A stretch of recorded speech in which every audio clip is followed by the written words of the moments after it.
Hi friends, welcome to M K Vishwakarma special tech education. Dear friends, आज के इस video में हम बात करने वाले हैं सभी कॉम्पिटिटिव टेक्निकल एग्जाम्स के इम्पोर्टेंट एमसीक्यू के बारे में। हमने जो एमसीक्यू की क्लास स्टार्ट किए हुए थे, आज उसका ये 7वां सेशन है, यानी 7वीं क्लास हम आज आपके साथ डिस्कस करने वाले हैं। इससे पहले कि पिछले प्रीवियस वीडियो, अगर प्रीवियस क्लास आपने नहीं देखी हुई है तो डिस्क्रिप्शन बॉक्स में लिंक दी गई है, उस लिंक पर क्लिक करके आप हमारी प्रीवियस वीडियो को वॉच कर सकते हैं। इसके अलावा आई बटन पर क्लिक करके भी सभी इम्पोर्टेंट एमसीक्यू के बारे में आप जानकारी प्राप्त कर सकते हैं।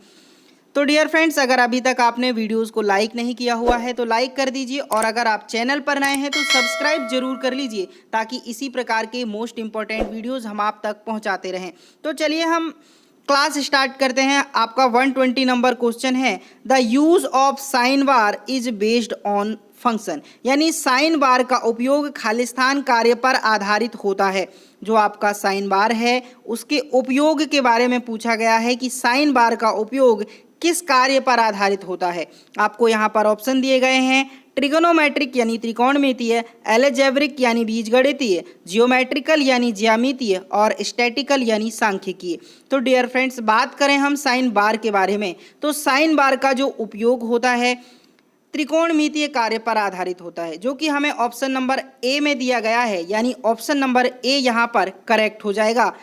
यानी साइन बार का उपयोग त्रिकोणमितीय कार्य पर आधारित होता है। आपका अगला क्वेश्चन कहता है कि the dial test indicator is used in which of the following work, यानी डायल टेस्ट इंडिकेटर का प्रयोग निम्नलिखित में से किस कार्य में किया जाता है। आपको यहाँ पर डायल टेस्ट इंडिकेटर के प्रयोग के बारे में पूछा गया है। आपको यहाँ पर ऑप्शन दिए गया है, to check parallelism of shaft, यानी शाफ्टों की समानांतरता की जांच करने के लिए, to check concentricity of holes, यानी छिद्रों की केंद्रीयकरण की जांच करने के लिए, to check plane surface for flatness and parallelism, यानी समतलता और समानांतरता के लिए, सपाट सतहों की जांच करने के लिए, या ऑल ऑफ दीज, यानी ये सभी। तो डियर फ्रेंड्स, यहाँ पर डायल टेस्ट इंडिकेटर के प्रयोग के बारे में आपको पूछा गया है, और यहाँ पर जो ऑप्शन दिए गए हैं, शाफ्टों की समानांतरता की जांच करने के लिए, छिद्रों की केंद्रीकरण की जांच करने के लिए, समतलता और समानांतरता के लिए, सपाट सतहों की जांच करने के लिए, इन सभी कार्यों के लिए डायल टेस्ट इंडिकेटर का उपयोग किया जाता है। यानी आपका ऑप्शन नंबर डी यहाँ पर करेक्ट हो जाएगा, ऑल ऑफ दिस। अगला क्वेश्चन देख लेते हैं। अगला क्वेश्चन है आपका, which one of the following is used to guide the tool and locate the job in mass production, यानी निम्नलिखित में से किसका प्रयोग बहु उत्पादन में जॉब का स्थान निर्धारित करने और टूल को गाइड करने के लिए किया जाता है। आपको यहाँ पर मास प्रोडक्शन में जॉब को स्थान निर्धारित करने और टूल को गाइड करने के लिए आप किसका यूज़ करते हैं, यहाँ पर आपको पूछा गया है। ऑप्शन नंबर ए में आपको दिया गया है गेज, ऑप्शन नंबर बी में आपको दिया गया है हाउसिंग, ऑप्शन नंबर सी में आपको दिया गया है जिग, ऑप्शन नंबर डी में आपको दिया गया है फिक्चर। तो डियर फ्रेंड्स, इसके लिए आप जो यूज़ करते हैं 123 नंबर के क्वेश्चन का जो आपका करेक्ट आंसर हो जाएगा सी हो जाएगा, यानी आप मास प्रोडक्शन में कार्य को पकड़ने के लिए और लोकेट करने के लिए जिग का यूज़ करते हैं, यानी ऑप्शन नंबर सी यहाँ पर करेक्ट हो जाएगा। आपका अगला क्वेश्चन है, fixer is a production device which, यानी फिक्सर एक उत्पादन यंत्र है जो खालिस्तान जो क्या करता है, वर्कपीस को पकड़ता है, वर्कपीस को लोकेट करता है, वर्कपीस को पकड़ता और लोकेट करता है, या ना तो वर्कपीस को पकड़ता है ना ही लोकेट करता है। यानी आपको यहाँ पर फिक्चर के बारे में पूछा गया है कि फिक्चर कैसा प्रोडक्शन डिवाइस है। तो जो फिक्चर होता है वह ना तो ये ऑप्शन नंबर हमें सी में मिल जाएगा कि वर्कपीस को पकड़ता है और लोकेट करता है, यानी 123 नंबर का जो है ऑप्शन नंबर सी यहाँ पर करेक्ट हो जाएगा कि holds and locates the workpiece, यानी वर्कपीस को पकड़ने और लोकेट करने का काम फिक्चर के द्वारा संपन्न किया जाता है। आपका अगला क्वेश्चन हम देखते हैं। अगला क्वेश्चन आपको पूछा गया है कि which one of the following is a type of a jig, यानी निम्नलिखित में से कौन सा जिग का एक प्रकार है? जिग के प्रकार के बारे में आपको पूछा गया है। Plate jig, channel jig, box jig या ये सभी। तो बॉक्स जिग, आपको चैनल जिग और प्लेट जिग ऑप्शन में दिए गए हैं, जो कि सभी क्या हैं, एक जिग के प्रकार हैं। यानी आपको ऑप्शन नंबर डी में मिल जाता है ऑल ऑफ दीज। आपका यही जो है आंसर करेक्ट हो जाएगा। आपका अगला क्वेश्चन है which is the best way to prevent accident while working on a press? यानी प्रेस पर कार्य करते समय दुर्घटना से बचाव का सबसे अच्छा तरीका कौन सा है? यहाँ पर आपको पूछा गया है कि जब कभी आप प्रेस पर कार्य करें तो दुर्घटना से यानी एक्सीडेंट से बचने का सबसे अच्छा तरीका कौन सा है? यहाँ पर आपको पूछा गया है। ऑप्शन में दिया गया है बहुत तेजी से कार्य करना, या फिर प्रेस और कार्य के स्थान से संबंधित सुरक्षा नियमों का पालन करना, या अपने तरीके से कार्य करना, या इनमें से कोई नहीं। तो जब कभी आप प्रेस पर कार्य करें तो आपको ध्यान देना है कि आप प्रेस और कार्य के स्थान से संबंधित सुरक्षा नियमों का पालन करेंगे। यानी प्रेस और कार्य के स्थान से संबंधित सुरक्षा नियमों का पालन करना, इसका ऑप्शन नंबर बी यहाँ पर करेक्ट हो जाएगा। आपका अगला क्वेश्चन है which one of the following is a type of die? यानी निम्नलिखित में से कौन सा डाई का एक प्रकार है? डाई के प्रकार के बारे में आपको यहाँ बताया गया है। पूछा गया है कि डाई का एक कौन सा प्रकार है।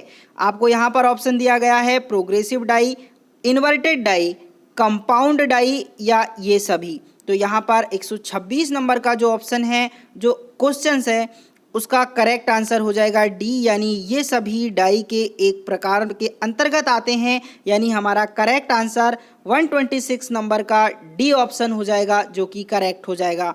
आपका अगला क्वेश्चन है identify the power transmission means shown in figure? यानी चित्र में दर्शाए गए शक्ति संचरण साधन को पहचानिए। आपको यहाँ पर चित्र दिए गए हैं और इनको पहचानना है, आपको बताना है कि ये क्या है। तो सिंपल है, ये जो है आपको यहाँ पर आप भी जानते हैं कि ये क्या है, ये गियर है।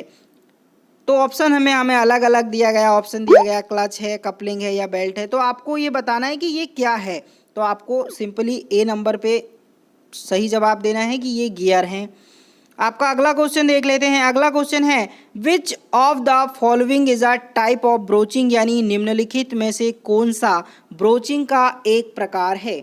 Internal broaching, push type broaching, modular type broaching या ऑल ऑफ दिस?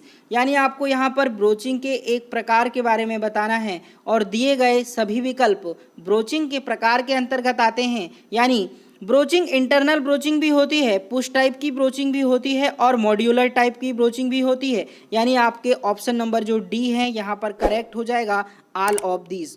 आपका अगला क्वेश्चन है विच of the following is a finishing operation? यानी निम्नलिखित में से कौन सा एक परिष्करण परिचालन है, फिनिश ऑपरेशन है, या आपको बताना है फिनिशिंग ऑपरेशन वाला कौन सा ऑपरेशन आता है?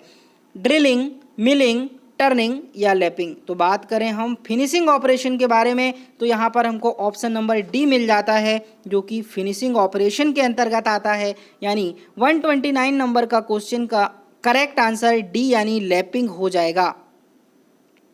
आपका अगला क्वेश्चन है विच of the following process is used for finishing of bore in ferrous and non ferrous metals? यानी निम्नलिखित में से किस प्रक्रिया का उपयोग लोह और अलोह धातुओं में बोर के परिष्करण के लिए किया जाता है? आपको यहाँ बोर शब्द दिया गया है, आप इस बात को ध्यान से पढ़िए।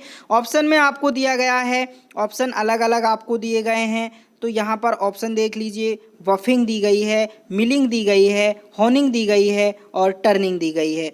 तो जब कभी आप कहाँ पर बोर पर क्या करते हैं, बोर मेटल्स में हम जो फिनिशिंग के लिए यूज़ करते हैं वो प्रक्रिया कौन सी है? तो वो प्रक्रिया का नाम है होनिंग। यानी 130 नंबर का ऑप्शन नंबर सी आपको यहाँ पर मिल जाता है, होनिंग। यही इसका क्या है, करेक्ट आंसर है। ठीक है कि होनिंग प्रक्रिया का उपयोग लोह और अलोह धातुओं में बोर के परिष्करण के लिए किया जाता है। आपका अगला क्वेश्चन है विच of the following is a measuring instrument? यानी निम्नलिखित में से कौन सा एक मापन उपकरण है? फाइल, स्टील रूल, स्क्राइबर या ऑल ऑफ दीज। तो यहाँ पर आपको फाइल जो दिया है ये कटिंग टूल के अंतर्गत आ जाता है। स्टील रूल की बात करें तो ये मेजरिंग टूल के अंतर्गत आ जाएगा। स्क्राइबर की अगर हम बात करें तो ये मार्किंग टूल के अंतर्गत आ जाता है। यानी हमको यहाँ पर मेजरिंग टूल के बारे में पूछा गया है, जो कि हमें ऑप्शन नंबर बी मिल जाता है, जो कि करेक्ट हो जाएगा। आपका अगला क्वेश्चन है, विच of the following is a non ferrous metal, यानी निम्नलिखित में से कौन एक अलोह धातु है। अलोह धातु के बारे में आपको बताना है, cast iron, wrought iron, steel या एल्यूमिनियम। तो यहाँ पर आपको एल्यूमिनियम जो है ऑप्शन नंबर डी दिख रहा है, एल्यूमिनियम जो है नॉन फेरस मेटल के अंतर्गत आएगा। यानी हमारा 132 नंबर का करेक्ट आंसर एल्यूमिनियम हो जाएगा। तो डियर फ्रेंड्स, अगर आपको यह क्वेश्चंस पसंद आए हुए हैं, आपके लिए ये उपयोगी रहे हैं, तो आप प्लीज़ वीडियो को लाइक कर दीजिए और चैनल को सब्सक्राइब जरूर कर दीजिए, ताकि इसी प्रकार के मोस्ट इम्पोर्टेंट वीडियोस आपको मिलते रहें।